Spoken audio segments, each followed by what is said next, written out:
Yeah, hello. This is Bang Bang Rail. It's the afternoon. I've been out, just got back in. Done a little bit of work, but I ain't done much anyway. Just sort of give it a quick podcast. Yeah.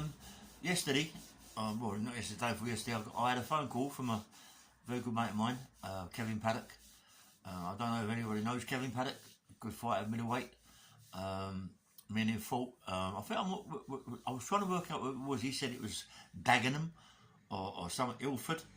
But I thought it was Cat's Whisker Streatham. He said it was Dagenham or Ilford, and he made me laugh, because he said to me, "We went off for a drink after, and at Ip and Evan." I went, "Where?" He said the Ip and Evan. I said, "You silly." You mean the Harp and Evan, yeah? Oh, Hayward's pub, yeah, and the Billy Hayward's pub. He said, yeah, you remember that? We so, why? He said, you were so funny, mate. He said, you don't drink. He said, you was drunk as a sack. I was just drunk as a sack. We had a good night there, you know what I mean? We had a good night. It was a big bill, and it was Charlie Richardson's bill. No, it was Eddie's bill, sorry, Eddie Richardson's bill, with Terry Coombs. And it was a big fight, big night. And I fought Kevin Paddock, and it was a good fight. I think it was 8 to 10 rounds. And he said to me, yeah, you remember that? I said, yeah, mate, I'll often talk about it, Kevin. I said that, people don't believe that me and you got in the ring, and that this, that, and the other. Obviously so, because you beat Lenny. You beat Lenny McLean, and you said you beat him easy. I mean, I was talking to Kevin. He was going, do you know what? Honestly, Ray, I thought Lenny was a lot better than what he was, a lot easier, a lot harder than what he was. It was easy, mate. I mean, really, yeah, no, it's a different kettle of fish. This street fighting and unlicensed boxing to actual professional fighting. I went, I know that, mate. I know that. He said, I beat him easy, Ray. He said, I drew with you, Ray. I said, yeah, you drew with me, yeah. He said, yeah, it was a good fight, mate. He said, it was a good fight. He said, you hurt me. He said, you're a good fighter, Ray. He said, and you'd have killed Lenny. You'd have killed Lenny. Lenny wouldn't stand no chance. I said, listen, everybody's got their own things to say about Lenny, you know what I mean? But I thought he moves a certain way. He said, yeah, mate. He said, listen, mate, when I fought him, it was the same way as when you was sparring me. Like, Ray, I used to bash him around again. I bashed him around again, mate. And I'm not disrespecting Lenny. I'm not disrespecting him at all. But he said he had no chance with me, mate. He had no chance at all. And we was on about the drink, and I'm gonna get him on a podcast, Kevin. Me and Kevin go back a long way, you know what I mean? After fighting and all that, and drink, he's got really big. Kevin is now about 20 stone. His brother Sid, he had a car accident, a motorbike accident, and someone was smashed his leg to pieces, and he died. Yeah. But Sid Paddock was a heavyweight. He was a very, very fit person. He was one of the keep fit merchants, you know what I mean? Really, really train hard. Sid. I fought Sid. Sid was a heavyweight. I was training with Sid. I drew with Sid. Good fight, mate. Good fight. I mean, me and Sid, stood toe to toe, yeah, throwing punches. And Sid could bang, yeah. And a couple of times he wobbled me a bit, but I wouldn't go down, you know. I mean, you got that instinct in you. I ain't going down with no one, you know what I mean? So I stayed up, and it was a draw. It was a good draw, and I'm pleased about, talking to Kevin and talking about Lenny McLean and all this, that, and the other, just to shut a few people up. There's a few people that I got to shut up that said that they didn't know who I was and never heard of me, and this, that, and the other. And it's just to shut them up, yeah. That I was someone, and I have been someone, and I am someone. You know what I mean? Anyway, and after that, it was like, there was a lot of people, a lot of things going about. There's Cliff Fields. It was me and Cliff at a couple of rounds here and there. I think it was the Cat's Whiskers and one of these in his scrapyard.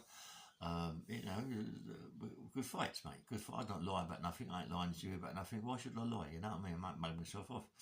And yeah, it was good. It was good. You had some good fighters in them days, you know. You had some good fighters. You're on about 25, 30 fighters. Heavyweights, light heavyweights, they'd all fight. I mean, I remember my own show. I had two of my own shows, yeah, at Town Hall, and they was called Hillman Promotions, yeah, because the geezer I was with was called Bob Coleman, so Ray Hill called it Hillman Promotions, and it was like, first time it was a pack out, you know, really, really good. I forget the guy that I was fighting, I knocked him out in the second round. It was packed, everybody loved it, you know what I mean. And then the second one, there was me and Colin Cracknell. Colin Cracknell was a proper man, mate, proper man. know what I mean? He could fight. He was one of the governors of the fruit market where I worked. Brentford Market was like a big closed market, and open but closed. You know, like big, massive gaff, massive like Covent Garden, but bigger than Covent Garden. You know what I mean? And we used to have the Barrows, the Listers, and all this, that, and the other. I was talking about it the other day to you when I saw the nickel stuff like the back of the lorries. But Colin was the governor, and we used to fight. I mean, Colin really, Colin made me a man. You know what I mean? In certain respects, because I was a kid, 16, 15, 16, 17, in the fruit market and fighting toe to toe. You know, with bad gloves on and all that. You know, one bad glove, one bare hand. You know what I mean?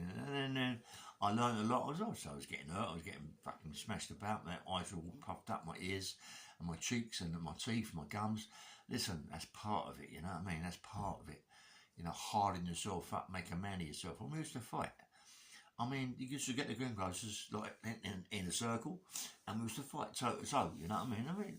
What we should do, and you know, there's a few people in there that I used to rouse with.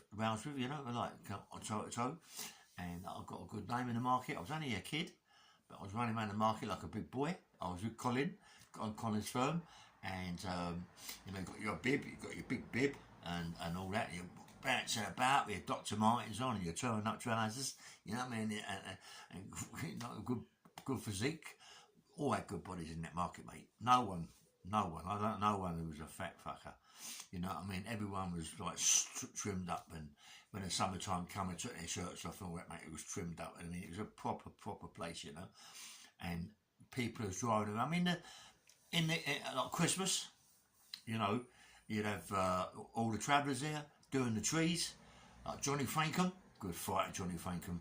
Les Stevens, heavyweight. Johnny Frankham, I think was lightweight, I'm not quite sure. Good fighters, mate. I've seen them have fights in the market. I've seen them have fights toe to toe with each other, with families in there, you know, and you get the travellers that fight, we used to all watch them, and it was toe to toe, and none of this, oh, you can't do this, you can't do that. They was toe to toe, mate, and they was letting it happen. Johnny Frankham, good fighter. Les Stevens, good fighter. I remember Les Stevens down at Beckett. We had a couple of rounds, me and Les. Les made me look a bit of a fool. You know, he was like punching me as he wanted to. You know, he was showing me punches, or boom, and all of a sudden come across. He was a good fighter. He hurt me a few times, but you're learning all the time. You know, and he used to learn me a lot. You know what I mean? So when you get in the ring with Roy and all that, and Lenny, it doesn't mean nothing to you. You're training as a pro, really. Don't forget, I've already been as a training as a pro down at Averstock Hill with Joe Bugner, Billy Ed, you know, and who is it now? Scott's trainer, what was his name? I nearly had it the other day. I was talking about him the other day. He wanted me big time. He wanted me to turn pro. He was going mad, you know what I mean? He was Pat McCann's manager. You know, Pat McCann, good fighter. Pat McCann, I think it was middleweight or lightweight, but good fighter, Pat. Never got in the ring with Pat. It was a bit lively. Bobby Neal, that's it, Bobby Neal. Bobby Neal wanted me to turn pro with him. Good manager, Bobby Neal, but George Will and Bobby Neal mates. So George went, nah. He ain't ready yet, mate. He ain't ready. I'll tell you when he's ready, you know what I mean? And then let's talk it. But George Whelan just loved me as an amateur, you know what I mean? Amateur fights. But after a while, you've got to move up, you know what I mean? You've got to become better, you've got to become better. My mate Farrell Magoo was open class. He could fight anybody. I was just in the media. He could fight anybody, Farrell. Farrell was like, as I told you, fucking massive guy, mate. Massive guy. Southpaw. And when he hit you, mate, he hit you like a mule. He's very, very ill now, Farrell. I did say that earlier on. But anyway, when I was to fight with Bugner, spar with Bugner was a man that hit you, and after he hit you, fucking no, you know what I mean? You get out of the fucking hell. And when he hit you anywhere around the face, you knew, you know what I mean? The old Edward shot people to say Bugner couldn't fucking do this, Bugner couldn't. Listen to say Bugner could bang. And you get these fighters, you know, you get quite a lot of fighters that are very good club fighters, ring fighters, very good. They get in these big training gyms, get in there, very good. As soon as you come to competition fighting, and they're fighting in big big places like Albert Hall and Wembley Park and all them sort of places, Wembley Stadiums and all them sort of places, they fold. They fold. They don't know what it is, you know. They're good fighters and, you know, club fighting and whatever. But when it comes to a gym fighting, they're good, the ring. But when it comes to the actual getting in there, they sort of like fold up, you know what I mean? I don't know what it is. I don't know why they do that. But I suppose I used to do it as well. I used to fold up. But sometimes, after a while, you're getting in with it. But you know what? I found when I was an amateur, when I was going down to pro gyms and fight with the pros, that you learn a lot. You learn a lot, and when you come back to the amateur scene, it's easy.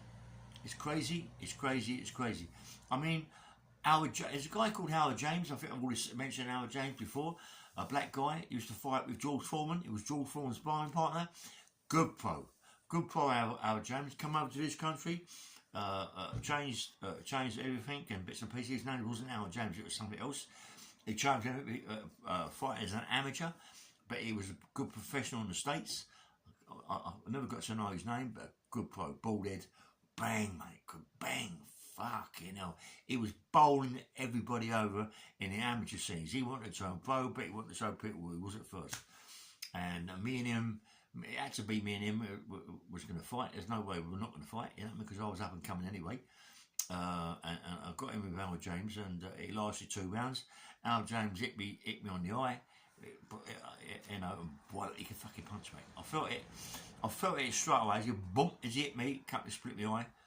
And as an amateur, they stopped him from that straight away. You know what I mean? But Freddie Mac was his corner man. Freddie Mac said, "You've got the best left hook I've ever seen. The peekaboo left hook. You know, bump over the top for peekaboo. I think Sugar Ray Robinson or Sugar Ray Robinson, yeah, or one of them with peekaboo left hook, bang." And Paul McDermott, not Paul McDermott, something McDermott. I think it was not Paul. Is a guy called Heavyweight McDermott, Southpaw. He bowled me over in the first round. It didn't knock me out. He bowled me over and stopped it straight away. He never stopped it. He became a good heavyweight to McDermott. I thought I could have beat him. I've seen him fight before, but they stopped it in seconds. So I was gutted. Really, I was trying to get back at him. They wouldn't let me fight him again. We all get hurt and get hit and go down and this, that, and the other. It's part of fighting, you know. But I love my fighting. I loved it. And I'm just telling you a story. But Kevin, as it comes on about Kevin Paddock, I'm doing an interview with Kevin Paddock. I can't wait to do it. He'll tell you more about his life. He'll tell you more about Lenny. As I said, he fought Lenny, beat Lenny. He said he beat Lenny easy. He said Ray was a much more tougher opponent than Lenny. Lenny, he said you can hit a lot harder than Lenny. He said, and Sid, my brother Sid Paddock said you was a good fighter, Ray. You was a good fighter. You could have gone places, mate. You know what I mean? And Sid was a good pro. Kevin was a good pro. I mean, you know, I say good. They were as good as what it is. I mean, I think Kevin Paddock fought Kevin Finnegan for a title. I'm not quite sure. Everyone knows Chris Finnegan. Hopefully they do. But and I used to go down to Beckett and spar with lots of people. I'll tell you the funniest person I ever sparred with, right? Steve Richards, Colombo. Oh, it's funny, mate. I had him on my show. You know what I mean? When I had a show called, as I say, Hillman Promotions, I'll tell you a bit more about it later on. Maybe not this time, next time.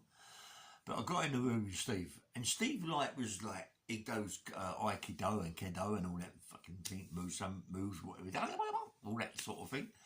Got in the ring and he was backhanding me. You know, well, I didn't really know who he was, you know what I mean? I seen him sparring around there with Roy Shaw, and he was pulling Roy about, and he was quite a good fighter, Steve Richards. He didn't give a fuck who he was. He didn't care who he was, mate. He'd fight. I think he was I'm not quite sure he was a Romanian or something like Portugal. I'm not quite sure, but he was a very, very hard man. He was a caretaker in the school. You know, he was just a fucking hard man, mate. You couldn't. I mean, this guy could fight. Anybody knows Colombo. God rest his soul. Rest in peace, Colombo. But nice man. Me and him was a spar, and me and him used to fuck about. You know what I mean? But he was unbelievable. You know what I mean? He was never took liberties. He never took liberties with me. I never took liberties with him. Not that I could have took liberties, but I didn't. He could have, maybe. But he was a good fight, mate. He threw a few punches, and a few people asked me about Billy Williams. I never see Billy Williams at the Beckett. Billy Williams, good fighter, Bill. Good fighter, mate. I mean, he went to America to fight over there. You know what I mean? And come. I mean, if he'd stayed out in America, mate, it'd have been someone. Bill, good fighter, Billy Williams. Everybody was petrified of him. This guy could march on. He wasn't a fucking fool. Me and him become white powers. Me and him become powers really in prison more than in the boxing. You know, because I don't know what it is about boxing. Yeah, boxing, you don't become too friendly in boxing. You know what I mean? It's like you don't really talk to people too much. I don't know if you notice it yourself. Most fighters don't seem to talk to each other. They don't, you know, entertain each other too much. You know what I mean? No, it was the same with tennis players. All these professional players don't entertain each other. I don't know why, but it's how it is. Perhaps they're more, you know, they're going to fight this person, they're going to do something to this person, or whatever. They don't, you know, but you seem to get that, you know. But Billy Williams, me and Bill, we never said much. I never see him at the Beckett. I see him. I think it was one of. I forget what it was now. I see him boxing. Bill, good fighter, mate. Good fight. Someone told me he went into the unlicensed fighting and he got really big. It was got really big, I don't know. So I see Bill in prison. Me and Bill, we didn't fuck about in here, mate. We didn't fuck about. No one fucked about in there with us. Me and Bill was like, yeah. Only certain wings. You got A wing, B wing, C wing, D wing, and we was in C wing. I mean, we run C wing. C wing was cut down to about 3 wings, 3 different things, but we run it, mate. We run it. We had our own thing. We was knocking people out left, right, and centre. People were taking liberties. People were taking fucking money off of people. I mean, we was taking money off of people, but tobacco and things, you know, but for protection, looking after them and all that. And that's a big bollocks. A lot we don't do it. Should really do that, but we was doing it. I mean, you know, you're in prison. That's what prison's about. You know, no one wants to get fucking hurt. No one wants to get injured, and we used to go and make sure they didn't. You know, and I love Bill. I love Bill. I love the way he talked. I love the way he talked. He talked very aggressive. He talked very aggressive. He was an aggressive fighter. He was an aggressive person. I mean, me and Bill made me like, you know. And I was going. I was 18 months or something for what I'd done. I'd done this fucking thing. We got some money, 35 grand. I run across the graveyard. I told you. Had a fight with the police officer. Bang! Knocked the police officer out, and this, that, and the other. And then the scaffolders jumped on me, and this, that, and the other, and the police.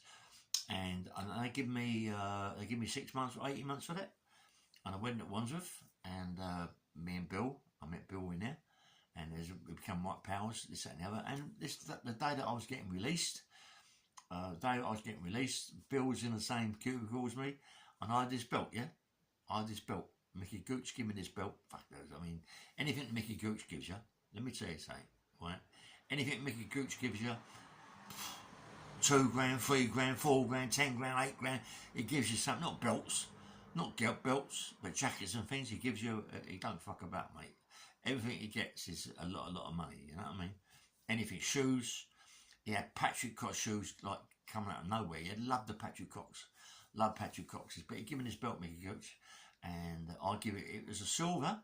It was silver, pure solid silver belt with all buckles on it. It was beautiful, you know what I mean? But I shouldn't have given it a Bill, but Bill wanted it. Guess that Bill, eh? I went, go on, Bill. You know what I mean? Because he's like doing a sentence, he's going to another nick. And I thought, fuck it, I'm going home. I'll do it. But the funny thing was, this. I was going home, yeah. I went outside. I was with a girl called Danny Johnson. I'll show you a picture, but it's absolutely stunning. 6'1", 6 foot. Worked for Denzi's, Pal Joey's, and a restaurant called Odin's. Anybody know Odin's restaurant? Let me tell you about Odin's later on. Same thing. I never tell you what. I met Danny in a club in Fidenz's. She was nicking all Pal Joey. She was nicking all the champagne, and I met her and this, that, and that. But anyway, I found out she worked in a place called Odin's. I forget the name of the road. Denham Street. Anyway, and she used to go there. Barbara Windsor. Barbara Windsor used to go there all the time. Odin's was a place that all film stars, actors used to go to. They had pictures, paintings in there, statues in there worth fucking fortunes. You know, they had security on the door, and and Danny said, "Come down and meet me one day." I went down to meet her, and I had this big Cherokee Chief, big old Cherokee Chief. I've been down the Barbican. I was training down the Barbican. And I was with Nigel to train all the time. Nigel Ben, I was training Nigel, and all that lot from the games. They was all there, Little Christie's and all them was to train there as well. Bit of Flash, that little firm, but they all, but that's what they are. They try to be Flash. They're good at what they do, and there are a lot of people there. And that's where I met a couple of my mates, a couple of guys, bodybuilders, and they gave me steroids and all. That's where I started my Roy game. And anyway, so I loved that. I loved it. Anyway, I had this big Cherokee, and I come out there one day, and I picked up this fucking one of these trainers. Took her home to where she wanted to come. And I go see Dad. I thought I'd go and see Daniel. I ran that area. King's Cross, all around there. So I go and see her. But it's down the street anyway. So I'm driving in there and I met her and all this all lovey-dovey and kisses and cuddles, and she introduced me to Barbara Windsor. Barbara, very nice person. Barbara Windsor is involved with every fucking gangster you can name. She was involved with the Craze. I mean, she was top woman. I mean, everybody knew her. Come on, it doesn't mean she's a bad person to be involved with the Craze, to be involved with everybody, which be involved with every gangster you name, she was involved with, you know what I mean? And that is it. There was quite, they're the ones that helped them get where they got, you know what I mean? And anyway, we had that Collins, what's her name? Jackie Collins? Not Jackie Collins, she was there as well. She was involved with that lot as well, with Craze and all that lot. Collins, what's her name? Not Jackie Collins, that's her sister.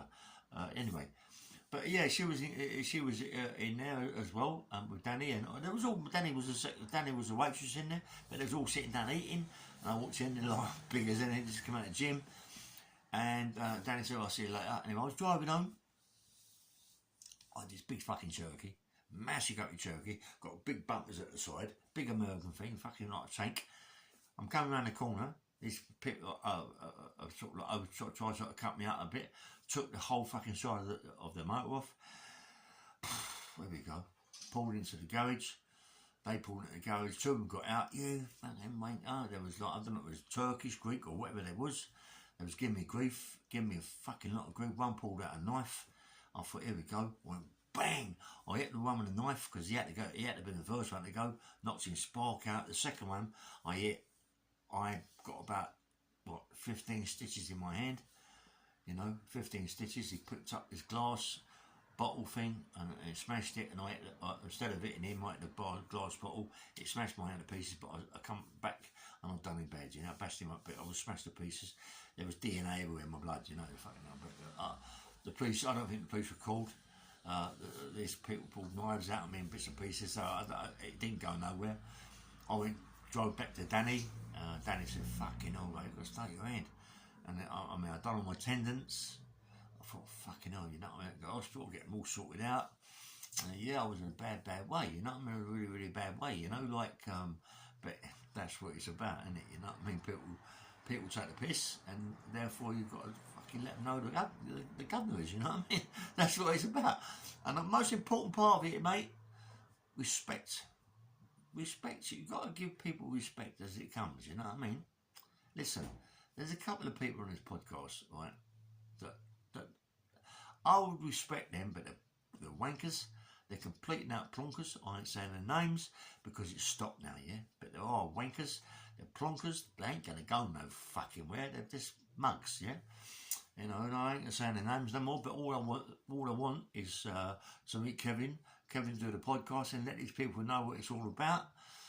Let these people know that who I was. I mean, there's a lot of people, Ronnie Redrupt and all them sort of people in them days. Even Cliffield's alive. If Cliffield was alive today, you'd tell him. You know what I mean? And that's it. There's quite a few heavyweights about. I don't know. They're still about. Lord Rawford. I don't know. It's not Lloyd's about anymore. There were some good fighters, mate. Good fighters in that era. In the 80s. In the 80s, 79, 80, up to about 84, 85. And I come out in prison at the end of 78 when I was firing in Chelmsford prison, went to the scrubs, got released from the scrubs, yeah. But I think it was the end of 78, beginning of 79. That's when all my fighting started, when I went to Lewisham and met Jimmy Tippett. Jimmy Tippett was the best guy that you could ever meet. I mean, his boy now is in a bad way. Young Jimmy, he's just lost his mum. You know, he broke his heart and lost his dad. I mean, now he's lost his mum as well. So, God rest in peace, Jimmy, your mum, mate. I'm gutted for your son, and everybody that knows young Jimmy, please give him the best. And he's a nice kid, Jimmy. I like him, mate. He's a good boy. You know, he does what he does, and he always gets what he wants. When he wants something, he goes and gets it. I've never known anybody like him in my life. If he wants a fucking Rolls, he go and get a Rolls. If he wants a fucking Rolex, he go and get a Rolex. He wants a Petit Philippe, he go and get a Petit Philippe. He wants a Bourgeois, he go and get it. Anything he wants, he goes and gets. If he wants a woman, he ain't got to go and get her, he comes to him. The guy's a nice kid, got good personality, he can really talk, you know, and I mean, I love Jim. I love him, but, you know, his dad was fucking his dad was like my dad. You know what I mean? We was good mates. There's so many stories I tell you about his dad. I mean, they're all later things that go on later and later about Eddie Richardson, Charlie, and all. I mean, Terry Crews. Listen, someone keeps saying in the comments, all these old gangsters you talk about, right? Listen, of course I fucking talk about them. I'm 71. These are gangsters, mate. You're all about proper gangsters. They ain't fucking gangsters. In them days, there was gangsters, mate. Proper gangsters. People you will never fuck about with, mate. They don't need fucking 200, 300 people around them. They're just gangsters, their own people. You know what I mean? They're proper people. Charlie Richardson and Eddie Richardson, mate. They were proper gangsters, mate. You didn't fuck about with them, mate. You didn't fuck about with them. You went out in the scrapyard. In a barrel. No. But you went out in the scrapyard, mate. You know what I mean? You got the Craze. You know, I mean, come on. You had Eddie Richardsons, the Richardsons, the Craze. All them sort of people about then. Today, you wouldn't have none of this racist fucking shit that's going on. You wouldn't have none of this racist shit. It's bollocks. They wouldn't allow it. It's all bollocks, this white, black fucking turnout. What's all that about? What the fuck's all that about? Listen, do you see me? I don't go with white girls. I'm more likely racist against white girls. I don't like white girls. I married one. That was enough for me, mate, Christine. Fuck that. You mad or what? You crazy? I married one. That's enough of me. She's a good mother to my fucking boy, mate. My boy Jay had an accident. He died. He brought back to life. Oh, you know, and she looked after him for fucking 30 years of his life. What mother can do that, mate? You know, she changed his nappies. She done everything. He was in a wheelchair for 10 years. She took him everywhere. She fed him. Took him to the toilet. Wiped his arse. Fuck me. You're not on about a baby. You're on about a big boy. You know what I mean? And now my son's together. He's got a lot of muscle tone. He isn't the same as he was. He was a good fighter, my son. It's a shame to see him. He can't get his spanners together. He's got all muscle tone in his bodies. He has lots of trouble with downstairs. He has to put things up there to break all these fucking things up in his bladder. He goes for a lot, my son. You know what I mean? But obviously, they looked after him. The insurance company looked after him. He's got a nice couple of houses. He's got a nice sister. My Jamie's the best. You know, you've got Ruby, beautiful Bieber. You got more. You got my Ruby, Bieber. You got everything. My Ruby. I haven't seen Ruby Ray for fucking I don't know, 30 years. I haven't seen Bieber. She must be what, 8 now, 7, 8 now. I've not seen her. What sort of granddad am I? You know what I mean? I ain't a granddad, mate. I ain't a granddad. You know what I mean? I'm a bad man. I've never been. I'm a bad man, mate. You know what I mean? I mean, prison fucking ruined my life. You know what I mean? Prison ruined my life. You know, and there's lots of people in there now or out on the street like me that ain't got nothing. That prison's ruined their life. You know what I mean? I mean, that is a different world in there. Listen to me, right? That world in there is a different world. Once you go through them big gates and then shut them fucking gates behind it, and you go in there, that's another world. I'm telling you, it's another world. You don't realise. They haven't got to answer to anybody. They answer to themselves. The prison officers, screws in there. They answer to themselves. The governors are the governors. You ain't getting any of it. It doesn't matter how tough you are, how big you are. You're getting bashed up. You're getting bashed up, you're getting crossed up, you're getting beaten. They fucked me up, mate. They done me for fucking fuck knows how many months. They nearly killed me. You can't beat them. You can't beat them. You know, all them people that say, well, I'm going to get out, I'm going to look for them. When you get out, you've got other things to do. You don't even look for them. Do you know what? Listen to this, right? Years ago, yeah, you get these stories when you're talking, they come back to you, you know what I mean? But years ago, I used to work down a place called Roots in East Acton, right? And it was a big company that does all metal, crushes all metal up and all that, going big lathes and all that, big fucking crushers. And they had so much copper cable in there, which they nicked all the cable. My dad was working as a security officer. He used to turn it off and they never used to nick it. And they had a guy here called Jimmy Tobin, or Jimmy Dobin, nice old boy, nice proper gangster. And he was one gangster, Trawlby hat. And they had two guys there, Peter Peterson and Peter Marsh from Lambert Grove. Anybody who knows anybody who is anybody would know them two, Peter Peterson and Peter Marsh. Freddie Peterson, I think. Listen, they were fucking... Peter used to drive a big Westminster, Austin Westminster, and listen, one day, they used to drive around, I'm not joking, you think this is a fucking joke, they used to drive around with a boxing glove on the end of a broomstick. Seriously. They used to drive around with a boxing glove on the end of a broomstick. Anytime they knew they was going by the scrubs, they'd get it out of the boot and go by the scrubs, because in the end days there wasn't many screws that had cars.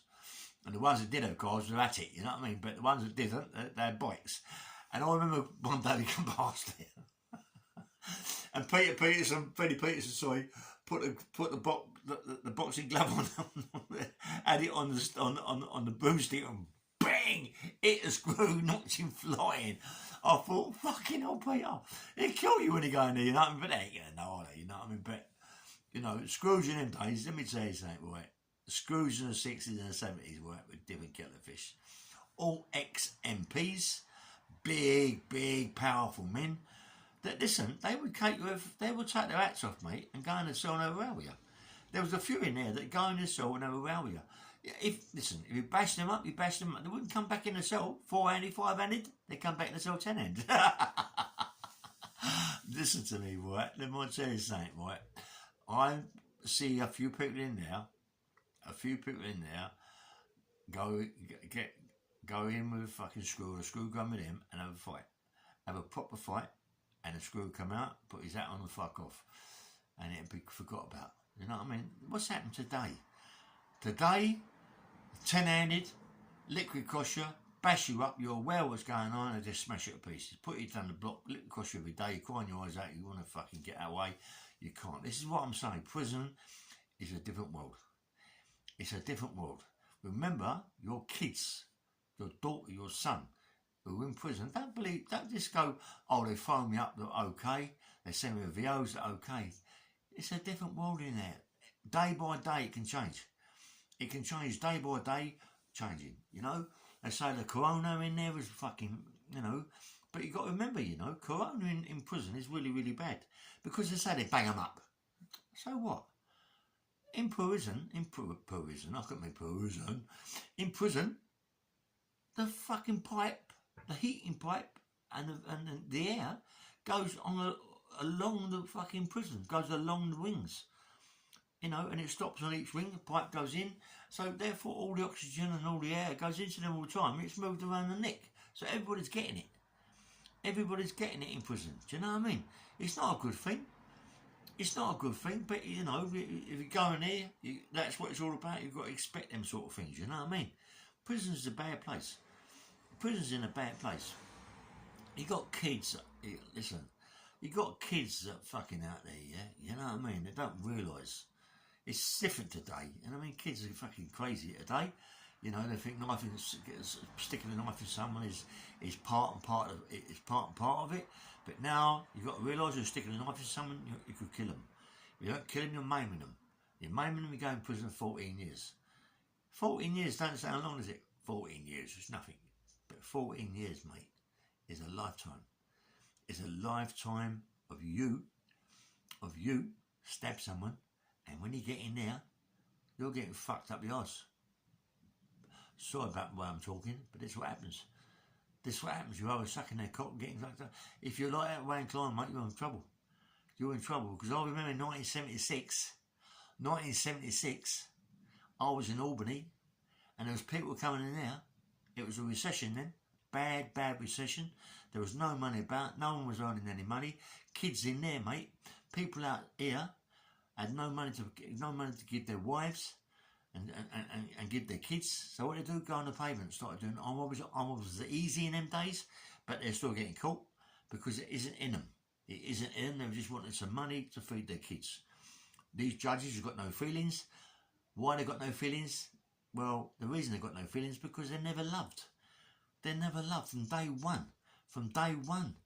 They go to fucking whatever schools, this school, never see their mum, don't see their dad for fucking 18 months, 2 years, come home for a couple of weeks, go back to school, never loved, never get nothing. In the end, they got these big schools, never loved, never that, and they're fucking each other, and their judges have got no love, mate.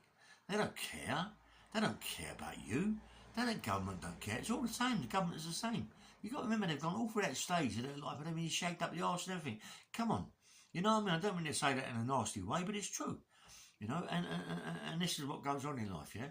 But listen, if you go in prison, mate, please believe, yeah? Please believe. It's going to ruin your fucking life. It's going to ruin your life. You know, if you go in prison for 6 months, 18 months, it's like a lifetime to be in prison for that short sentence. The longer it is, the easier it is, because you get into the routine. You get into the room. Short, sharp sentences, really, is what they should give people. They should give people DCs, ball stools, them sort of play, YP, them sort of things where they're giving them discipline. There's no discipline. You got people in there watching us going, fucking cunt, it's a wanker, discipline, I don't need discipline, we're getting our fucking mobile phones, our fucking this, that, and the other, we get everything in, yeah? But it isn't about you getting everything in and enjoying yourself when you're in there. It's when you get out, mate. It's when you get out when no one knows you. When no one knows you, all your friends are in prison. You get out, no one knows you. And all of a sudden you become no one. People don't give a fuck who you are. You've got no respect. Remember that. You've got no respect at all, yeah? So remember that as well, yeah? You know, I mean, it's not easy. It's not easy, yeah? It's not easy to get out of prison in one piece. It's not easy to get out of prison in one piece. I never got out of prison in one piece. I'm mentally fucked up. They mentally ruined my life. Mental torture. Mental torture, you know. Listen, I can sit. It's the same thing. I can sit in a room all day without a television, without anything. Just sit there and think. That's prison for you. Because in my days, you never really had tellies. You never really had a radio. If you did, you had to earn it. You know? But anyway, listen, I'm going on a bit on my pod. I don't want to say no more because it's going on a bit now. It's 38 minutes or something like that. So it's gone on a long time. Please like and subscribe. I will do a better one tomorrow or the next day after that. I'll do a better podcast. I'm not involved with the other two idiots, the other two fools that are crying 24/7 about rail. You know, what do they want to be fighting on me for? Because I ain't no one, they're saying. Anyway, like and subscribe and have a good day and have a good night. This weather has got to change shortly because everyone's walking around with big overcoats on. Take care, have a nice evening and love and respect. Love you.